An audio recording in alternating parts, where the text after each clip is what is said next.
Okay, so I'd like to introduce Jaimie. You're in New York at the moment, I believe. Is that correct?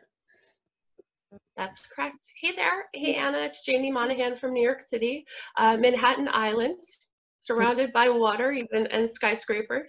Yes, that's very true. That's very true. Oh, well, thank you for joining us today. It's I mean, we'll start asking you about your achievements, but they're lengthy. I mean, many achievements. We've got here you're a Guinness World Record holder, ultramarathon swimmer, ice swimmer in the International Hall of Swimming Fame for ice and marathon swimming. Seems like you're a pioneer of first. You seem to like to break the mold in what you do. And so, yeah, it'd be cool just to chat to you a little bit today about that, what you've done and why you've done it, if that's okay. So yeah, so if we can start with then, can you remember when you first swam? What got you into swimming? Can you remember learning to swim, or was it something you did before you could remember? I remember having swim trainings and things like that, but I'm one of the lucky few. I learned really early on as a child, first for safety and then for competition. So, you know, I know others in the world are not so lucky, but for me, it's always been a part of my life and one that I really enjoy. That's good. That's good.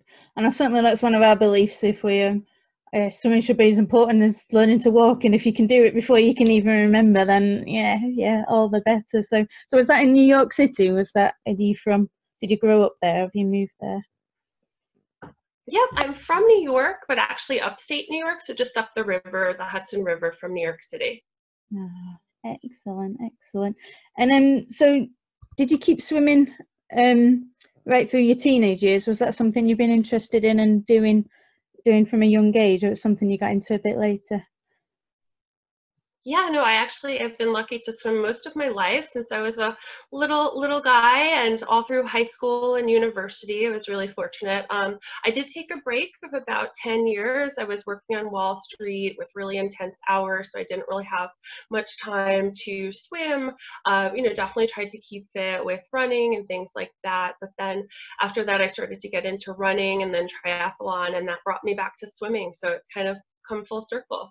Ah, nice. Well, I was going to ask you what was your first distance swim, but was that in the triathlon then? Was that?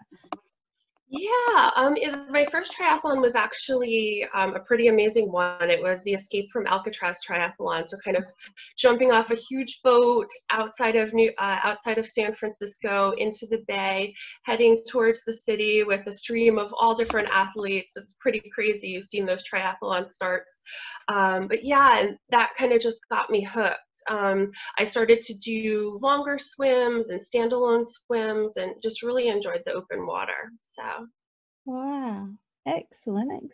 So it was the first solo swim that you did then after the triathlon? What got you? Yeah, I would say my big marathon swim was English Channel, and that was just about 11 years ago. Did some smaller ones like Key West and local ones here in New York City, but that was really my big proper first marathon swim. So, and again, such an iconic one and an amazing swim. Yeah, it just seems to be the one that people gravitate towards. It's it's iconic. That's good. And then did you develop a tick list of ones you wanted to do, or do you just like as the mood takes you, you think, right, that's next and that's next? How's your career kind of built up in that respect? Yeah, I mean, I think as I was educating myself about marathon swimming, I started to kind of see what other people were doing. I started to kind of look at, you know, maps, or if I see a scenic location, is there water? Can you swim there? So it kind of started to integrate itself into my thought process. So I kind of developed a list of personal challenges I wanted to do. And then it seemed like whenever I was coming towards the end of the list, something else would pop up that would get me excited again and get me back into it, which is great. Oh, that's good. That's good. So you're the first person in history, is this correct, to complete an ice swim on all 7 continents? How did that come about? Was that a tick list, or was it just I've done once and I'll do another, or was that an aim from the start, or did that evolve? Not at all. It was definitely an evolving situation. Yeah, so after, getting into marathon swimming, I started to hear about cold water swimming. And for me, I thought the English Channel, it's like 10, 15 degrees.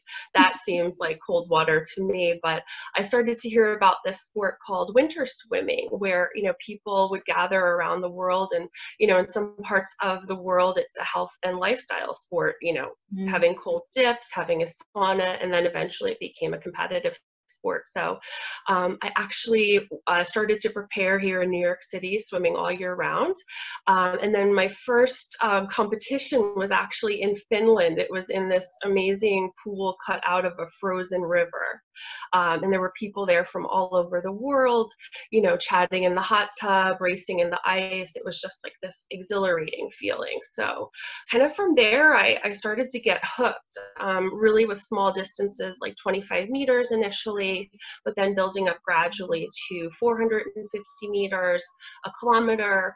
And then I wanted to take on a personal challenge of an ice mile.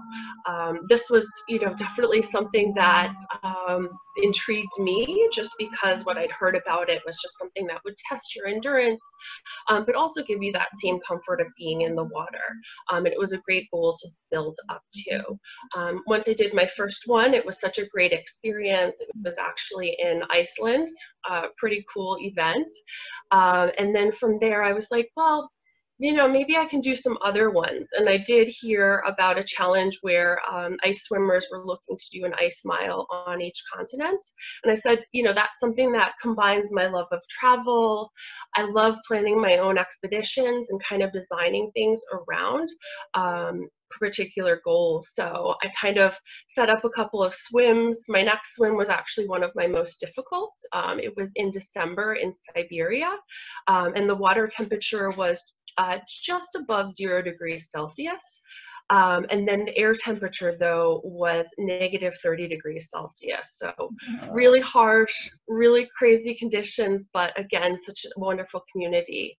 And I really enjoyed being part of that. So from there, I decided to search out different events. I planned some of my own events, and I was able to do an ice mile on every continent. So it was this amazing challenge that kind of just took me all over the world. I met some amazing people and really swam in such beautiful bodies of water just everywhere we went. So definitely some great memories of that whole experience.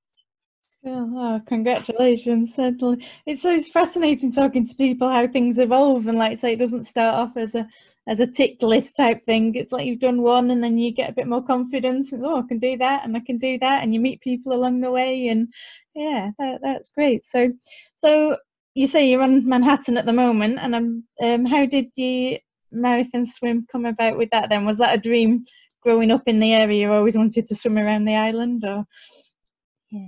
Absolutely, yeah, and it's actually funny, I did say my first swim, that was really a big one, was the English Channel, but I actually almost did that as a prerequisite for the race around Manhattan, and that was actually 10 years ago last weekend, so kind of the memories kind of popping up, and that's been amazing. But at the time, there was an organization, they did an event once a year, and it was very competitive to get into it, and most of it was very fast, almost, professional elite swimmers, but if you did have a good swim resume, including the English Channel, they would let some kind of amateurs or dilettante swimmers like myself to be included. So that was one of the reasons and one of my motivations for doing the English Channel, to get into that swim, and it was just amazing.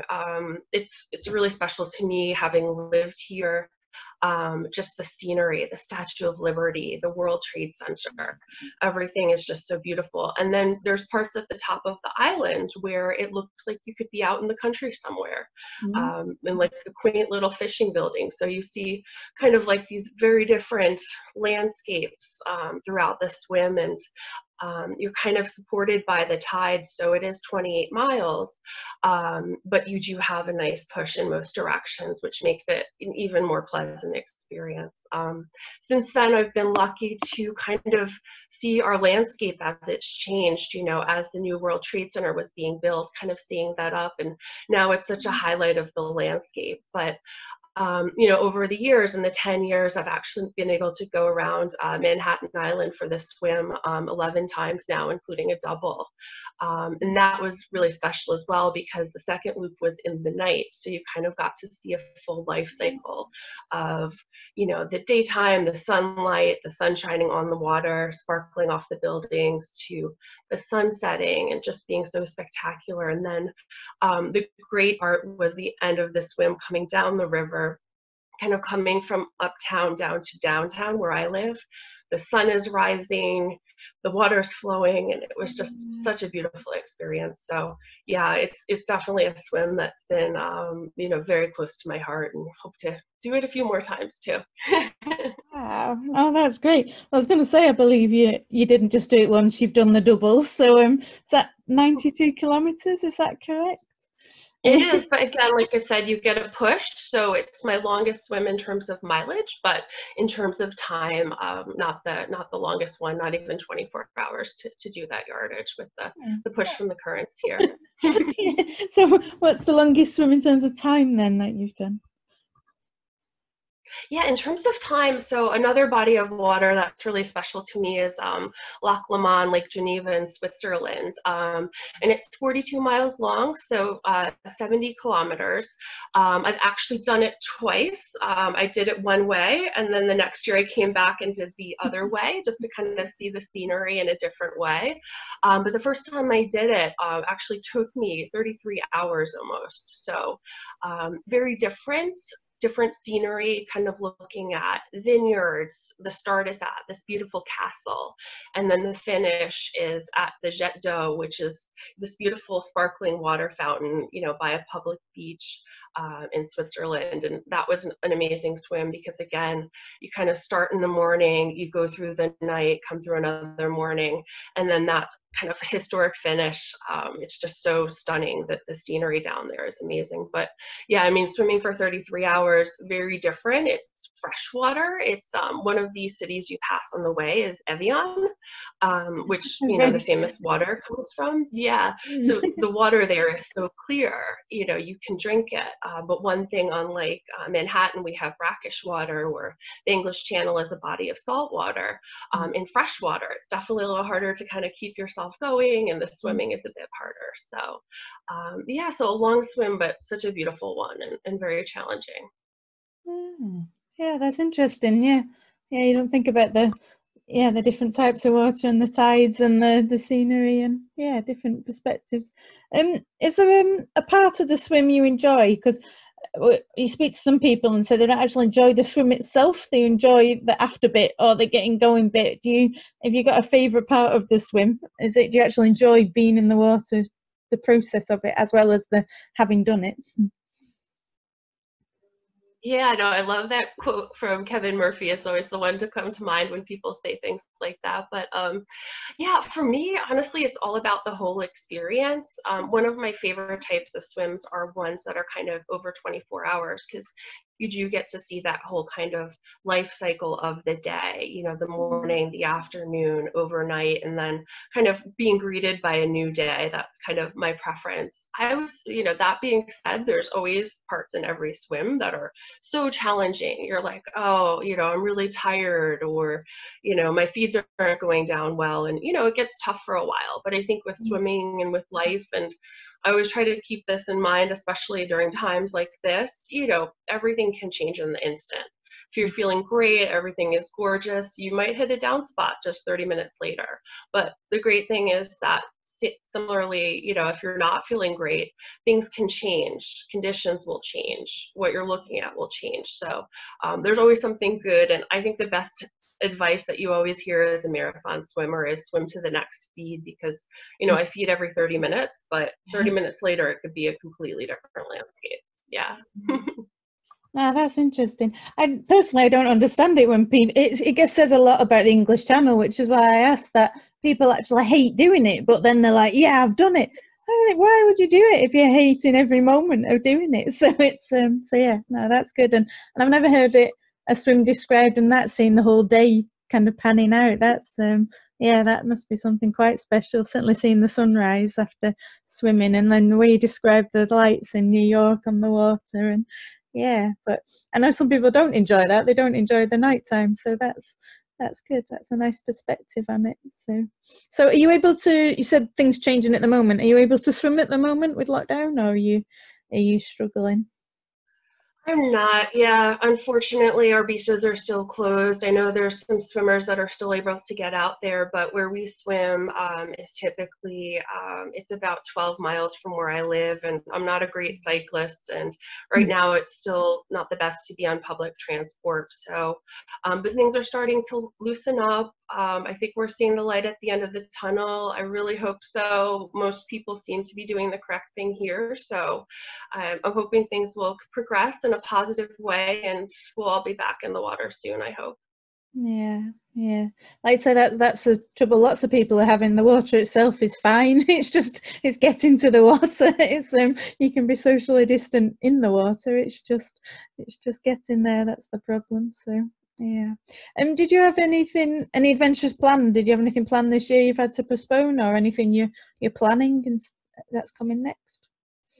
Yeah, I had a couple things on the calendar that were overseas, so obviously that's not the smart call right now, even if it's possible. I'm fortunate that I'm hoping to do some local swims later this summer. So if things, you know, again, like just yesterday, we started to go into our new phase, which should include being able to do swims, individual swims. So I'm hopeful for that.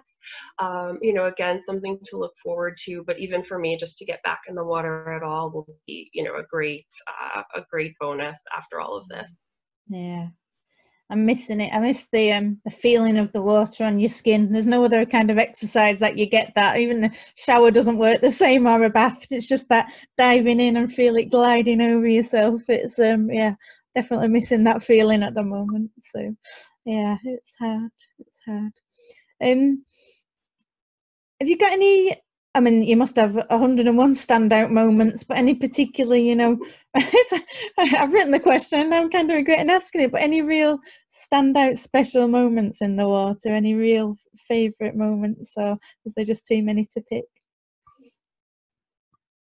Yeah, no, I'm thinking of what, and honestly, it depends on the day, or what am I most looking forward to, or what's the favorite memory. It shifts day to day, and again, you know, I'm lucky because there are a lot to choose from. Right now, kind of just reminiscing on the first Lake Geneva swim, I had actually gone to Antarctica to do a running marathon. My partner had a goal; he wanted to to actually run a marathon on every continent. So, as a gift for him, I actually got a program for us to go down and run a marathon in Antarctica. And we met this wonderful group of people, you know, where we just kind of bonded over being on a ship for 2 weeks, doing this incredible challenge together.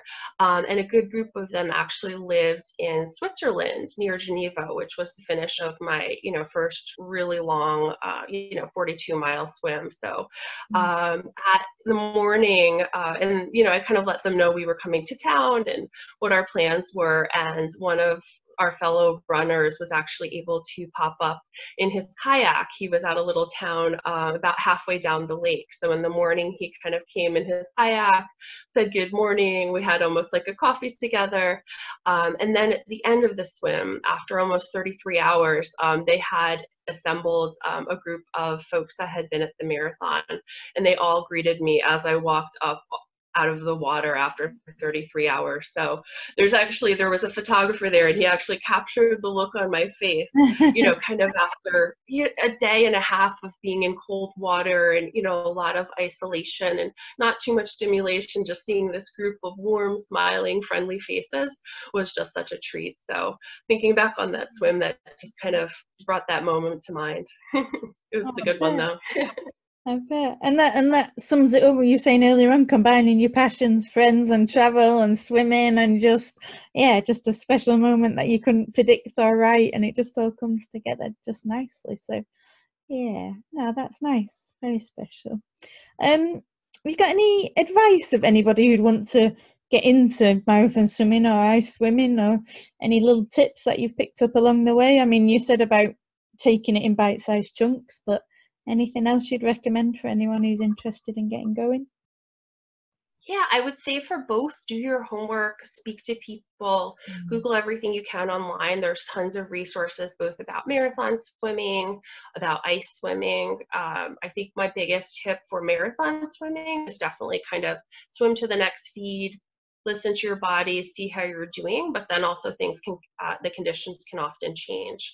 For ice swimming, it's very different. In 30 minutes, things may have taken a turn for the worse. So it's really important to keep, a pulse on yourself. How are you feeling? Does my breathing feel normal? You're really responsible for your own safety. Obviously, in ice and winter swimming, we have a great safety crew. They're very dedicated. They're making sure that we have all the support we need, but the main responsibility is on the swimmer. If you don't feel good, you got to get out. You can't have the ego, because cold water will humble you when you least expect it.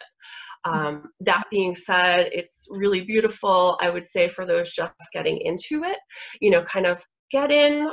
I know a lot of people like to linger and get in very slowly. That's never been my approach, but different strokes for different folks. For me, it's just about kind of breathing consistently and slowly, because your natural tendency is to hyperventilate when you immerse yourself into cold water. So what I usually do is, it can be really cold and it's a big shock to your system, but usually if I count to 100, I'll usually get to about 20, 30 and things are feeling good. So that would be my advice. Do your research, listen to your body, and just keep breathing as you go. Yeah, I like that. Nice and simple. Like you say, just taking your time. It's, do you do anything to help you prepare for swims, mentally as well as physically? Do you have kind of a preparation, anticipating how you might react to things or what might come up, or is it things developed with your experience, the more swims you've done? Yeah, no, I would definitely say it's twofold. Visualization is really key.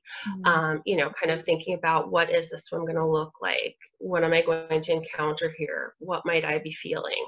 And having a plan in place. That being said, marathon swimming, you're dependent on the weather, you're dependent on the currents. So you also need to completely go with the flow. For ice swimming, I really visualize. Probably the biggest thing for me is just being into the swim, listening to my body. And then when it's time for me to be done, kind of just visualizing, how am I going to walk out? Is there a ladder I'm going to go up? Will I take off my goggles first, my earplugs? And I have a process in place for that. So that's very regimented.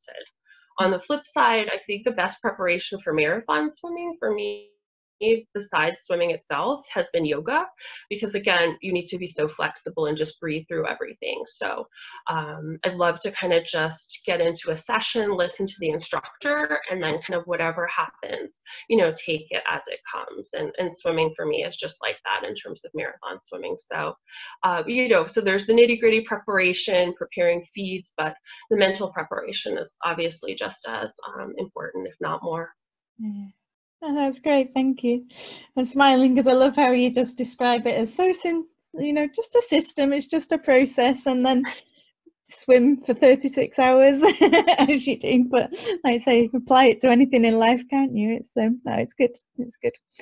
So we've got a book that's just come out in the UK that I believe you're involved with. So Strong Like Her. Would you like to tell us a bit about that?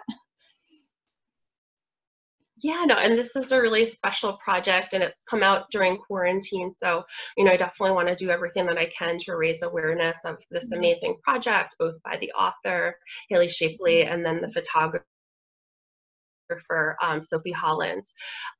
So it's actually kind of a historical perspective on the evolution of strength, kind of going from where women are supposed to be seen and not heard and wearing huge hoop skirts, but who are the women who kind of push the boundaries in terms of strength, what was done, the definition of a proper lady, that kind of thing. And we're really lucky because we have some just amazing pioneers in marathon swimming, especially. So one of the stories that kind of came to mind, with your Swim Uganda initiative, one of the stories, and they basically combine the historical context with interviews and portraits of contemporary athletes like myself and a couple of other swimmers, and it includes like the world's strongest woman and a prima ballerina at the New York City Ballet, and just all these amazing models of different types of strength, and feminine strength specifically. But one of the things behind marathon swimming and how it evolved kind of most recently, back in 1904, and this is a bit of a personal story, we had a really big disaster here in New York City where this ferry boat was taking out a group of mostly women and children for a day cruise around Manhattan Island. And at the time, women wore these really unwieldy big skirts, lots of fabric.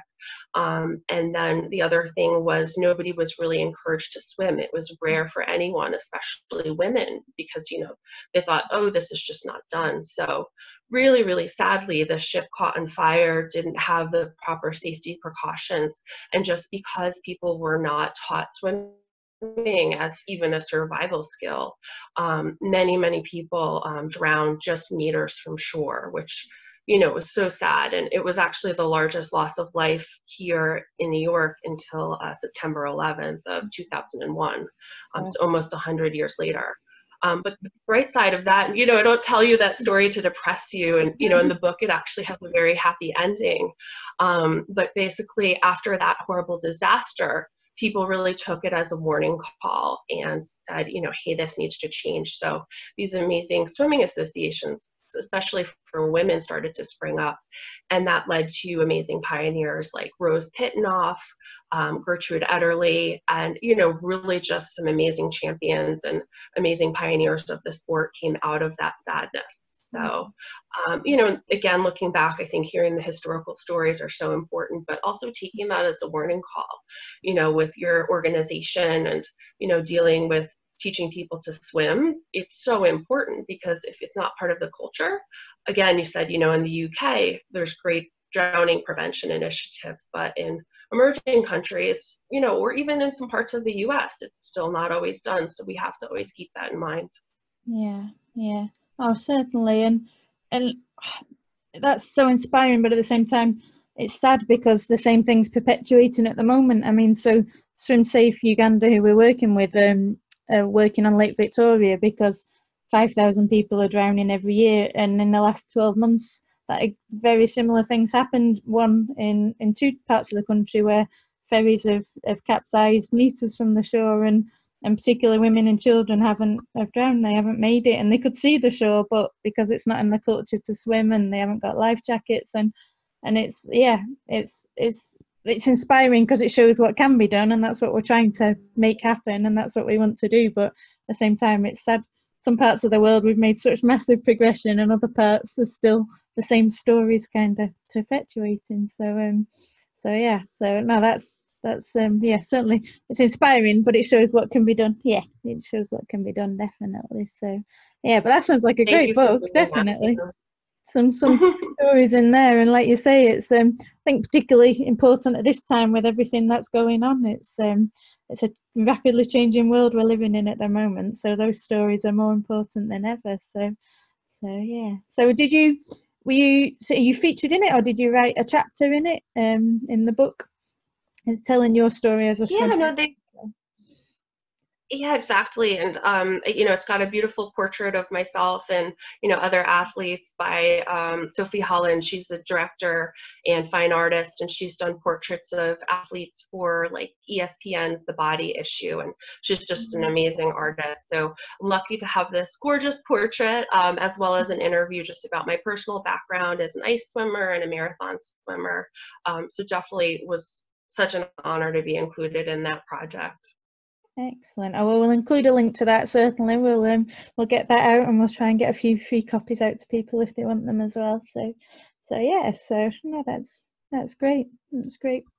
So yeah. So it's a bit of a waiting game then when you can start swimming and see when we can travel again as what your next adventure will be. But you're safe and well where you are at the moment for now, anyway. Absolutely. Yeah, and it's not, just about staying well ourselves, but doing the right things to kind of keep other people safe. And again, this is one of these tumultuous times, in New York, in the US, all around the world right now. But again, I think, some of these lessons, if we take it as a call to action and do something about it, I think that's the most important thing. And I was just thinking back about what I actually said in this book when, Amazing Haley interviewed me, and something that's really important, because I do get asked a lot of questions about, like, for ice swimming or marathon swimming, is it better to have a certain body type? Or should you be this? Should you be that? And one of the quotes that I'm really proud of in that book, and I think it's a call out, there's a lot of stereotypes of who should be swimming, but everybody should be swimming. And, I think if I could leave, one message, that would probably be it. Yeah. Oh, thank you. Well, that's the whole message of what we're trying to do. And yeah, you say your story about women and different countries and different cultures, and I mean there's different organizations setting up all over the place at the moment to get people swimming. But I mean, our mantra is learning to swim should be as important as learning to walk, and it's and everybody should have that opportunity. So it's that fits just nicely. So thank you. And thanks for everything that you're doing. I'm so sad that this festival's not in person, but I think just getting the word out, and I'm honored to be part of this. And again, thank you for everything you're doing, and it's such an important work. So thank you. Thank you. Oh, and I thank you for your contribution. So it's we couldn't do it without just bringing everybody together. So yeah, thank you for that. It's been great to chat to you, and yes, we'll chat to you again soon. Thank you. Sure. Thanks, Anna. Take care. Bye.